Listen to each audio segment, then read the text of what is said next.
My next guest is finally going to be fighting on April 24th at UFC 261. He's going to be taking on Jamey Simmons. It is Johnny Munoz, Mr. Scarface, joining us here on the program. Johnny, how's it going, man? Doing great, man. I'm happy to be here, finally. I've heard a lot of great things about you. And, good. Appreciate everything you do for the sport.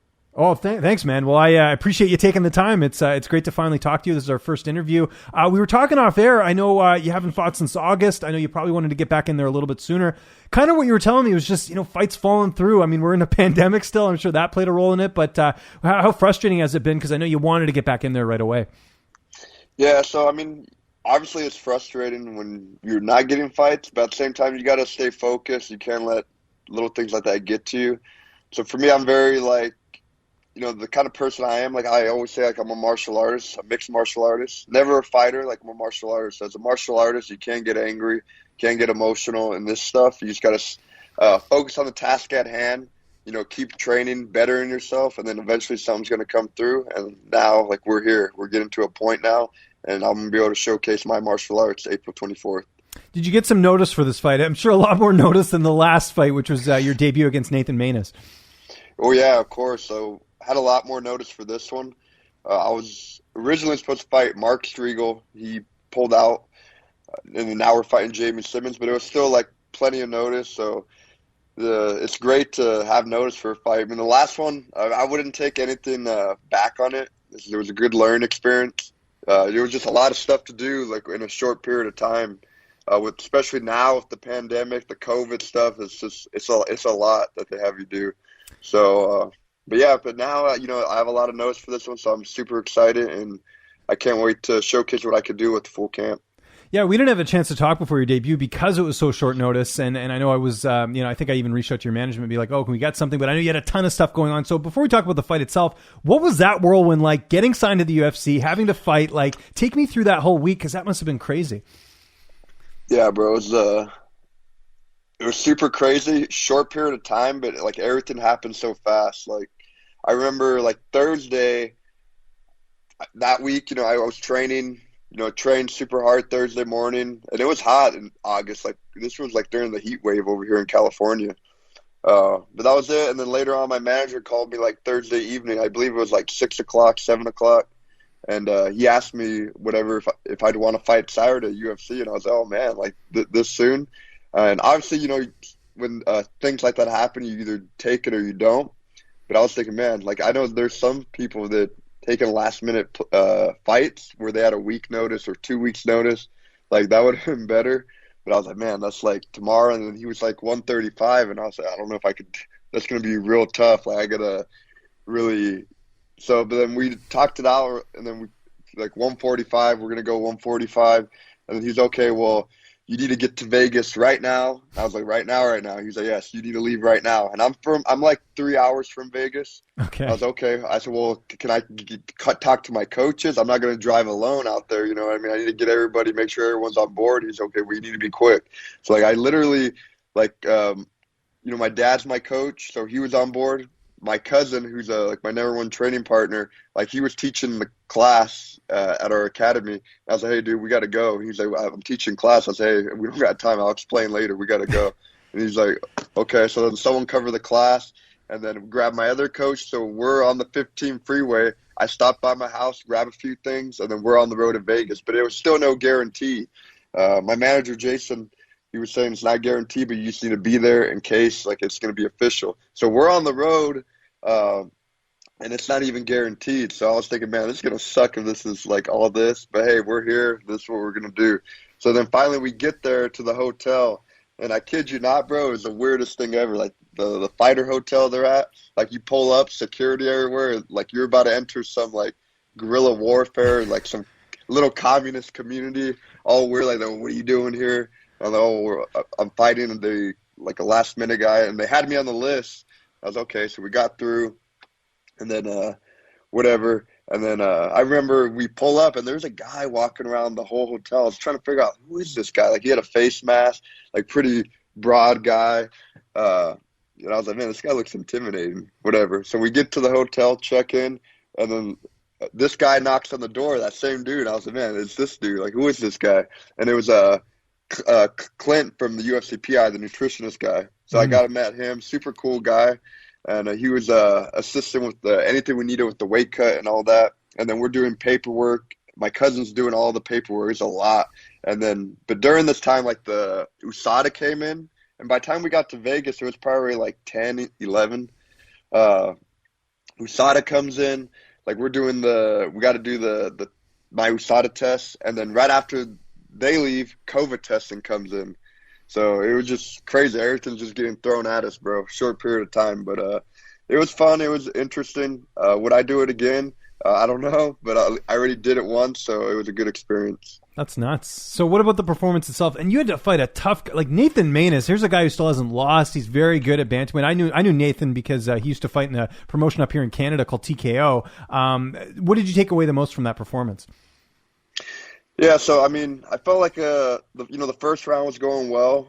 It was just, I feel like in the fight with the groin shots and all that, it was a little kind of not a mental thing, but it was kind of like, man, like the referee was warning me, so I was like, okay, I can't make those mistakes, and then it happened again. So I'm more thinking about that when I should have been thinking about the fight at hand.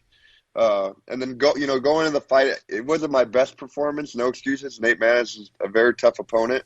I feel if we fought again, it would be a completely different fight. But that's fighting. You know what I mean? There's different days, different nights. So it's no disrespect to him. You know, he's a great fighter. He's on a winning streak, and hopefully we'll meet up eventually again soon in the future.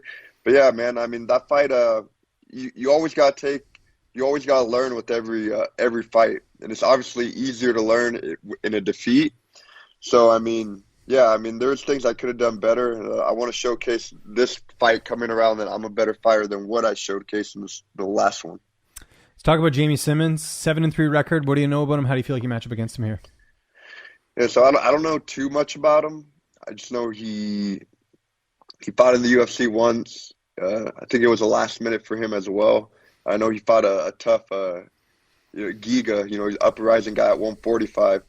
So now we're fighting at 35. I don't know if he's really fought at 135. So I don't know too much about him. I know he's a tough guy. He's in the UFC. When we're in the UFC, this is like the top level. Like no one's, they're not just in there by chance. They got in there some reason, so they must have been doing something right in their career. So I know he's going to be a tough opponent. Every fight's dangerous, but I got to go in there, implement my game plan, and showcase why I'm the better fighter all around. And I know I'm the better fighter. And then April 24th, I'm going to show everybody why I'm the better fighter. So let's go. How's the cut going to 35? It's going good. The crazy thing about it, I haven't fought at 135 since June 2019. Yeah.